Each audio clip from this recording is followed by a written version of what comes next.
प्यारे बच्चों नमस्कार, जय हिंद, वंदे मातरम। आप सभी का स्वागत है आपके अपने चैनल गोल्डन पाठशाला में। इस क्लास में हम लोग राष्ट्रीय आय एवं योग्यता आधारित छात्रवृत्ति परीक्षा 2022-23 के लिए मॉडल स्पीड टेस्ट 7 पढ़ने वाले हैं। इसमें आज हम 91 से लेकर 125 तक के प्रश्न अर्थात विज्ञान के प्रश्नों पर चर्चा करेंगे। ये प्रश्न आपकी परीक्षा के लिए बहुत ही इम्पोर्टेंट है। तो आइए शुरू करते हैं वीडियो को। एक बार सभी लोग वीडियो को शेयर कर दें। 91 नंबर क्वेश्चन है, द्विफल को और क्या कहते हैं? तो इसमें बच्चों ऑप्शन आपका राइट हो जाएगा मेपिल। द्विफल को और क्या कहते हैं? तो मेपिल इसमें राइट आंसर हो जाएगा। नेक्स्ट प्रश्न आपका देखो 92 नंबर दिया गया है कि मुर्गी द्वारा अपने अंडों को कितने दिनों तक सोने के पश्चात अंडे से चूजा बाहर निकलता है। ठीक है, तो ये कक्षा 8 दिया गया है, इंपॉर्टेंट प्रश्न है। तो इसमें आपका राइट आंसर बच्चों हो जाएगा 21 दिन। 21 दिन सोने के पश्चात अंडे से चूजा बाहर निकलता है। अगला प्रश्न आपका देखो दिया गया है 93 नंबर, पाश्चुरीकरण की क्रिया में दूध को गर्म करने के पश्चात कितने डिग्री सेल्सियस पर ठंडा करके भंडारण करते हैं? तो इसमें आपका बच्चों हो जाएगा 10 डिग्री सेंटीग्रेड पर भंडारण करते हैं। ठीक, ठंडा करके उसका भंडारण करते हैं। दरअसल ये होता है कि पाश्चुरीकरण में पहले दूध को एकदम से गर्म कर दिया जाता है, उसके बाद एकदम से जब ठंडा करते हैं तो उसमें जो बैक्टीरियाज होते हैं, जो आपके जो हानिकारक बैक्टीरिया होते हैं वो मर जाते हैं, और इस प्रकार से उसको जो है भंडारित किया जाता है। नेक्स्ट प्रश्न देखो 94 नंबर दिया गया है कि ध्वनि की वायु में चाल कितने मीटर प्रति सेकंड होती है? तो इसमें 94 नंबर क्वेश्चन का जो राइट आंसर आपका बच्चों हो जाएगा 232 मीटर पर सेकंड होती है ध्वनि की वायु में चाल। ध्वनि की वायु में चाल 332 मीटर पर सेकंड होती है। नेक्स्ट प्रश्न आपका देखो बच्चों दिया गया, पटाखे के विस्फोट में कौन सी ऊर्जा प्राप्त होती है? तो पटाखा जब दगता है तो क्या होता है, जब फटता है तो क्या होता है, ध्वनि निकलती है, आवाज़ होती है बहुत तेज़ी से, तो उसमें आपका ध्वनि ऊर्जा प्राप्त होती है। नेक्स्ट प्रश्न आपका दिया गया है कि 96 नंबर, यदि आपतन कोण का मान 60 अंश हो तो परावर्तन कोण का मान कितना होगा? तो हमने आपको बताया भी है वीडियो के माध्यम से कि परावर्तन कोण आपतन कोण के बराबर होता है। ठीक, यानी कोण आर बराबर कोण आई। ठीक, तो उससे आप लगा सकते हो, इसमें आपका 60 वाला ऑप्शन सही हो जाएगा, फोर्थ वाला। ठीक, फोर्थ नंबर 60 अंश होता है। आपतन कोण का मान परावर्तन कोण के बराबर होता है, स्नेल के नियम के अनुसार, है ना।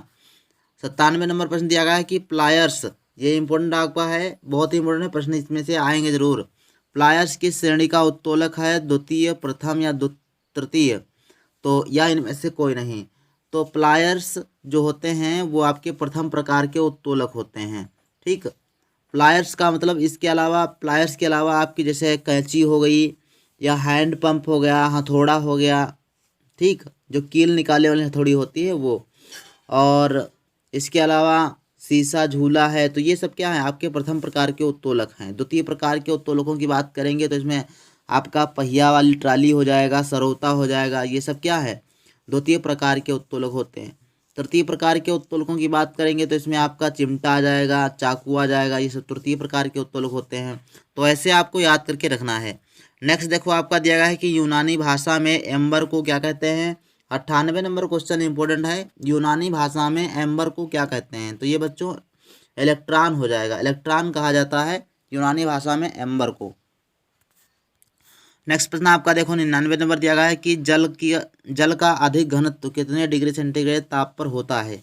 जल का घनत्व सबसे अधिक जो होता है वो 4 डिग्री सेंटीग्रेड पर होता है। इसमें फर्स्ट ऑप्शन आपका राइट हो जाएगा। 100 नंबर प्रश्न पर चलते हैं। तो इसमें आपका देखो दिया गया है कि गैसीय CO2 को कितने डिग्री सेंटीग्रेड तक ठंडा करने पर ठोस अवस्था में परिवर्तित हो जाती है? तो CO2 को कितने डिग्री सेंटीग्रेड पर जब गर्म करते हैं तो वो ठोस के रूप में परिवर्तित हो जाती है, अर्थात शुष्क बर्फ बन जाती है। तो इसमें आपका तीसरा ऑप्शन सही हो जाएगा 57 डिग्री सेंटीग्रेड, -57 डिग्री सेंटीग्रेड। ठीक, नेक्स्ट प्रश्न आपका देखो दिया गया है 101 नंबर, हरित ग्रह प्रभाव, जिसको आप ग्रीन हाउस प्रभाव भी कहते हो। ठीक, हरित ग्रह प्रभाव अंग्रेजी में ग्रीन हाउस प्रभाव किस गैस की अधिकता के कारण पृथ्वी की गर्मी में वृद्धि हो रही है या होता है। ठीक है, तो इसमें आपका ऑप्शन सही हो जाएगा CO2 गैस। सेकेंड ऑप्शन आपका सही हो जाएगा। CO2 गैस की मात्रा बढ़ने से क्या होगा, हरित गृह प्रभाव बढ़ेगा और पृथ्वी का जो वायुमंडल होगा वो गर्म हो जाएगा। अगला प्रश्न आपका दिया गया है 102 नंबर। कंप्यूटर की कीबोर्ड में कितनी कीज होती हैं, यानी कंप्यूटर की जो कीबोर्ड होती है उसमें कितने की होती हैं, कितने बटन लगे होते हैं। तो इसमें आपका राइट आंसर बच्चों हो जाएगा 104 की होती हैं। इसमें आपका फर्स्ट वाला ऑप्शन सही हो जाएगा, 104 की होती हैं कीबोर्ड में। नेक्स्ट प्रश्न आपका देखो दिया गया है, निर्देशों को प्रोसेसर तक भेजने के लिए कौन सा बटन दबाते हैं। निर्देशों को प्रोसेसर तक पहुंचाने के लिए कौन सा बटन दबाते हैं, टर्बो, डिलीट, रीसेट या एंटर। तो किसी भी निर्देश को हम लिखते हैं उसके बाद कंप्यूटर तक या प्रोसेसर तक भेजने के लिए एंटर बटन दबाते हैं और तभी जब कोई भी सूचना क्या होती है, प्रोसेसिंग होकर हमको आउटपुट मिल पाता है। 104 नंबर प्रश्न दिया गया है कि F1 से लेकर F12 तक की कीज को क्या कहते हैं। तो F1 से लेकर F12 तक की कीज को भैया F से मतलब फंक्शन, तो फंक्शन की होती हैं। थर्ड ऑप्शन आपका सही हो जाएगा। ठीक, F1 से लेकर F12 तक फंक्शन की होती हैं। ठीक, एंटर की आपकी दो होती हैं, एक न्यूमेरिक की के पास होती है और एक नीचे होती है, ध्यान रखिएगा। एरो बटन आपके जो इधर उधर दाएं बाएं ऊपर नीचे करने के लिए एरो लगे होते हैं वो एरो बटन होते हैं। टैब बटन आप जानते होंगे। ठीक, तो इसमें आपके कई प्रकार के बटन्स होते हैं, जैसे अल्फ़ा न्यूमेरिक की होती हैं। तो ये भी आपको ध्यान रखना है और कीबोर्ड का अच्छे से नॉलेज करके ही जाना है। 105 नंबर प्रश्न दिया गया है कि कीटनाशक क्या है, इसमें DDT है या BBT है या CBT है या ABC है। तो DDT जो होता है वो कीटनाशक के रूप में प्रयोग किया जाता है। ठीक है, फर्स्ट वाला ऑप्शन आपका राइट हो जाएगा। 106 नंबर प्रश्न आपका दिया गया है कि इंको स्पार का गठन कब हुआ था। तो इसमें आपका बच्चों सही हो जाएगा ऑप्शन 1962 ईस्वी में इसका गठन हुआ था। 107 नंबर दिया गया है कि फोटोक्रोमिक कांच, यहाँ पर फोटोक्रोमिक लिया गया है, इंपॉर्टेंट प्रश्न है। फोटोक्रोमिक कांच के लेंसों में किसका उपयोग करते हैं। तो ऑप्शन है sulphur iodide, sodium chloride, silver iodide, इनमें से कोई नहीं। तो बच्चों इसमें राइट आंसर आपका हो जाएगा थर्ड वाला ऑप्शन, सिल्वर आयोडाइड जो है मिलाया जाता है या प्रयोग किया जाता है। नेक्स्ट प्रश्न आपका दिया गया है 108 नंबर, लेड की परमाणु संख्या कितनी होती है। तो लेड की परमाणु संख्या कितनी होती है, एक बार सभी लोग कमेंट बॉक्स में लिखिएगा। तो इसमें राइट आंसर हो जाएगा बच्चों 82 इसका परमाणु क्रमांक होता है। ध्यान रखिएगा, इंपॉर्टेंट है। कुछ जो महत्वपूर्ण आपके दिए गए हैं तत्व और उनके प्रतीक और परमाणु संख्या वो आपको याद कर लेनी है। हमने वीडियो आप लोगों के लिए अलग से ये बना दिया है, आप लोग अच्छे से उसको पढ़ लीजिए। वहाँ से आपके जितने भी दिए गए हैं वही इंपॉर्टेंट हैं। अगला प्रश्न आपका देखते हैं 109 नंबर दिया गया है कि बॉक्साइट का रासायनिक सूत्र क्या है। बॉक्साइट जो एल्युमिनियम का अयस्क कहलाता है, क्या कहलाता है, एल्युमिनियम का अयस्क। बॉक्साइट क्या है, एल्युमिनियम का अयस्क है और इसका रासायनिक सूत्र होता है Al2O3 × 2H2O। ठीक, तो ये आपका फर्स्ट ऑप्शन सही हो जाएगा। ये आपका क्या होता है, रासायनिक सूत्र होता है बॉक्साइट का और इससे एल्युमिनियम प्राप्त की जाती है। ये अयस्क है एल्युमिनियम का, ध्यान रखिएगा। लिखा है क्लोरेलिन दवा किससे बनाई जाती है। तो ऑप्शन आपका दिया गया है विषाणु, जीवाणु, शैवाल या फफूंद। तो इसमें राइट आंसर बच्चों हो जाएगा शैवाल से बनाई जाती है क्लोरेलिन नामक दवा। नेक्स्ट प्रश्न आपका देखो दिया गया है 111 नंबर, सबसे छोटी कोशिका किस जीव की होती है। 111 नंबर प्रश्न है कि सबसे छोटी कोशिका किस जीव की होती है। तो अमीबा, पैरामीशियम, माइकोप्लाज्मा या हाइड्रा। तो इसमें राइट आंसर बच्चों हो जाएगा माइकोप्लाज्मा की सबसे छोटी कोशिका होती है। इसके अलावा ये देखो इसमें आपका ऑप्शन जो है दे दिया गया है लेकिन क्वेश्चन भूल गया है। ठीक है, तो 112 नंबर क्वेश्चन आप लोग यहाँ से इंक्लूड कर लेंगे कि बच्चे देने वाले जीव जंतु क्या कहलाते हैं। बच्चे देने वाले जीव क्या कहलाते हैं। तो बच्चों इसमें राइट आंसर क्या होगा, सभी लोग कमेंट बॉक्स में लिखिए।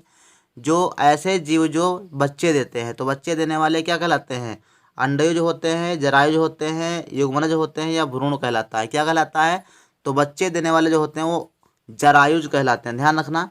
बच्चे देने वाले जो जीव जंतु होते हैं वो जरायुज कहलाते हैं, और वही जो अंडे देते हैं वो आपके अंडयुज कहलाते हैं। ध्यान रखिएगा, इंपॉर्टेंट प्रश्न आपका ये भी था। अगला प्रश्न आपका देखो दिया गया कंठमणि। कंठमणि को क्या कहते हैं? तो कंठमणि को एडम्स ग्रेप्स कहते हैं, एडम्स ऑरेंज कहते हैं, एडम्स पी कहते हैं, एडम्स एप्पल। तो इसमें राइट आंसर बच्चों हो जाएगा एडम्स एप्पल कहते हैं कंठमणि को। ठीक है। 114 नंबर पर दिया गया है कि वर्तमान में कितने प्रकार की क्षमताओं को दिव्यांगता की श्रेणी में रखा गया है? तो कितने प्रकार की क्षमताओं को दिव्यांगता की श्रेणी में रखा गया है? तो कौन सा राइट आंसर होगा? ऑप्शन आपके पास है 20, 21, 22 या फिर 23। तो इसका आंसर हो जाएगा बच्चों 21 प्रकार की क्षमताओं को दिव्यांगता की श्रेणी में रखा गया है। सेकेंड ऑप्शन आपका राइट हो जाएगा। नेक्स्ट प्रश्न आपका देखो दिया गया है 115 नंबर, निम्न में रबी की फसल कौन सी है? तो रबी की फसल बच्चों इसमें आपका हो जाएगा गेहूं, और गेहूं के साथ में जितनी भी आपकी फसलें हो जाती हैं, जैसे आपका चना हो गया, मटर हो गया और मसूर हो गया, ये सब क्या होती हैं? आपकी रबी की फसलें कहलाती हैं। नेक्स्ट प्रश्न आपका देखो दिया गया है समुद्र तल पर वायुमंडल का दाब पारे के कितने सेंटीमीटर ऊंचे स्तंभ के दाब के बराबर होता है? तो इसमें आपका राइट आंसर बच्चों क्या हो जाएगा? 116 नंबर में राइट हो जाएगा 76 सेंटीमीटर स्तंभ के दाब के बराबर होता है। 117 नंबर देखो क्वेश्चन दिया गया है कि मानव नेत्र के सामने स्पष्ट दृष्टि की न्यूनतम दूरी कितने सेंटीमीटर होती है? इंपॉर्टेंट प्रश्न है ये, कई बार आपका मॉडल पेपर में रखा गया है और पूछा गया है। तो इसमें आपका 25 सेंटीमीटर न्यूनतम दूरी होती है। 158 नंबर प्रश्न दिया गया है कि अमीटर द्वारा मापा जाता है। अमीटर द्वारा क्या मापते हैं? तो विद्युत ऊर्जा, आवेश या विद्युत धारा या विभवांतर। तो अमीटर के द्वारा विद्युत धारा को मापा जाता है। थर्ड ऑप्शन आपका राइट है। 119 नंबर प्रश्न की बात करेंगे तो इसमें दिया गया चुंबक में सदैव 2 ध्रुव होते हैं। कौन कौन से होते हैं? उत्तर दक्षिण, उत्तर पूरब, उत्तर पश्चिम या पूर्व पश्चिम। तो इसमें राइट आंसर बच्चों हो जाएगा उत्तर दक्षिण 2 ध्रुव होते हैं। तो 119 का राइट आंसर फर्स्ट। 120 नंबर प्रश्न की बात करेंगे तो मार्स गैस को क्या कहते हैं? तो मार्स गैस को मेथेन गैस के नाम से भी जाना जाता है, मीथेन गैस, जिसका रासायनिक सूत्र होता है CH4। ठीक, याद रखिएगा, इंपॉर्टेंट प्रश्न आपका होता है। अगला देखो मार्स गैस को और क्या कहते हैं? मार्स गैस को और क्या कहते हैं? तो देखो वही क्वेश्चन आपका दूसरी तरीके से घुमा के पूछा गया। तो मार्स गैस को मेथेन गैस भी कहते हैं, यही आपका राइट आंसर है। अच्छा, ये दोनों सेम प्रश्न हो गए, रिपीट हो गए, कोई दिक्कत नहीं है। 121 नंबर देखो प्रश्न आपका दिया गया है कि गोबर गैस या बायोगैस किन किन गैसों का मिश्रण होता है? 121 नंबर प्रश्न दिया गया है गोबर गैस या बायोगैस किन किन गैसों का मिश्रण होता है? तो ethane oxygen, methane oxygen, methane carbon dioxide या एथेन या मेथेन। तो थर्ड ऑप्शन आपका सही हो जाएगा मेथेन कार्बन डाइऑक्साइड। इन 2 गैसों का मिश्रण होता है गोबर गैस, जिसको बायोगैस भी कहते हो। 122 नंबर पर दिया गया कि मानव नेत्र में किसी वस्तु का प्रतिबिंब बनता है? तो कहाँ पर बनता है? कार्निया पर, आइरिस पर, पुतली पर या रेटिना पर। तो इसमें बच्चों राइट आंसर आपका हो जाएगा रेटिना पर प्रतिबिंब बनता है। जो चौथा ऑप्शन यहाँ से है वो सही हो जाएगा। नेक्स्ट प्रश्न आपका देखो दिया 123 नंबर, पहला पैरा ओलंपिक खेलों का आयोजन रोम में कब किया गया था? तो इसमें बच्चों राइट आंसर हो जाएगा 1960। 1960 में पहला पैरा ओलंपिक खेल जो है रोम में किया गया था। और ये पैरा ओलंपिक क्या है? ये विकलांग लोगों के लिए है, जो अक्षम है, शारीरिक अपंगता जिनके अंदर है, उनके लिए ये पर्सनली किया गया था। अगला 124 नंबर देखो प्रश्न दिया गया कि विश्व जनसंख्या दिवस मनाया जाता है कब? तो विश्व जनसंख्या दिवस बच्चों 11 जुलाई को मनाया जाता है। फिर जो आपका 4 ऑप्शन है वो सही हो जाएगा। ठीक है, यहाँ पर नंबरिंग थोड़ा मिस्टेक है, गलत है। तो 11 जुलाई को इसमें जो है राइट आंसर हो जाएगा। 125 नंबर दिया गया है एलिसा परीक्षण। एलिसा परीक्षण किस बीमारी का पता लगाने के लिए करते हैं? तो इसमें स्कर्वी हो गया, एड्स हो गया, टाइफाइड हुआ या बेरी। तो इसमें आपका बच्चों टाइफाइड एड्स आपका राइट आंसर हो जाएगा। एड्स की पहचान के लिए एलिसा परीक्षण जो है किया जाता है। हमने आपको अच्छे से ये समझाया हुआ है पूरा लेसन आपका, तो आप विज्ञान की प्लेलिस्ट में जाकर अच्छे से आप पढ़ाई कर सकते हो। तो इस वीडियो में बस इतना ही, मिलते हैं नेक्स्ट वीडियो में, तब तक के लिए धन्यवाद।